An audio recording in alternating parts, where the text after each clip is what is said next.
சனி நீராடு ஒரு அமைதியான கிராமம். இந்த கிராமத்தில் எவருக்கும் குளிப்பதற்கு மனம் வரவில்லை. சுத்தத்தை பற்றிய அக்கறையின்றி இருந்தார்கள். திடீர்னு அந்த ஊர் முழுக்க ஒரு மந்திர ஒளியில ஜொலிக்க ஆரம்பிச்சது.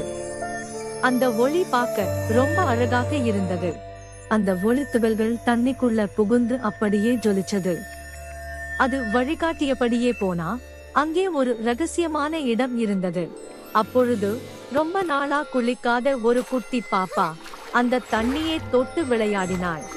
கொஞ்ச நேரம் கழிச்சு ஏற்கனவே சுத்தமா குளிச்சிருந்த இன்னொரு பாப்பா வந்து மெதுவா அந்த தண்ணியை தொட்டாள். அவ்வளவுதான். திடீர்னு அந்த தண்ணிக்குள்ள இருந்து ஒரு பளபளப்பான தேவதை சிரிச்சுக்கிட்டே வெளியே வந்தாங்க. தேவதை சொன்னார்கள், இந்த தண்ணீருக்கு நான் மந்திர சக்தி தந்துள்ளேன். எல்லாரையும் சுத்தமாக இருக்க சொல்லுங்கள், உங்களுக்கு ஒரு அதிசய பரிசு கிடைக்கும். தேவதை தண்ணீருக்கு மேல் இருந்த கண்ணாடி பாலத்தில் இருந்து புதையலை காத்தாள். அடியில் ஒரு ரகசிய புதையல் நகரமே இருந்தது.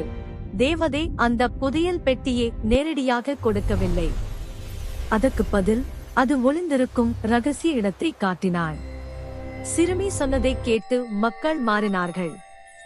அவரிடம் சுத்தத்தின் அவசியத்தை கற்றுக்கொண்டார்கள். தேவதை அந்த புதையல் பெட்டியை அந்த சிறுமி வழக்கமாக அமரும் இடத்திற்கு அருகிலேயே கொண்டு வந்து வைத்தாள். ஆனா அந்த சிறுமி அந்த புதையலை தனக்காக மட்டும் வச்சுக்கல. பெரிய மனசோட அதை ஊர் மக்கள் எல்லாருக்கும் பகிர்ந்து கொடுத்தா.